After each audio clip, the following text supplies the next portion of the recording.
Ilan sa kanila ay sina Terence Calatrava, former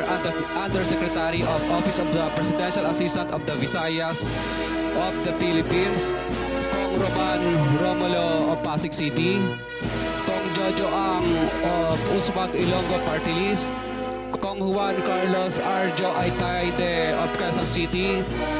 Nicanor Nicky Briones of Aga Party List, Congressman Marcelino Marcy Teodoro of Marikina, Congressman Florida Robes of San Jose del Monte, Bulacan,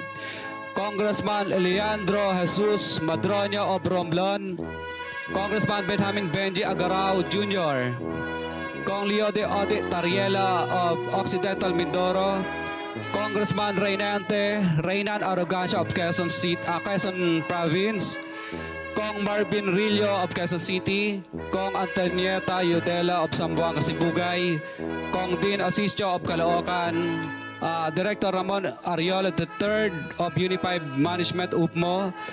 District Engineer Henry Alcantara, DPWS Bulacan First.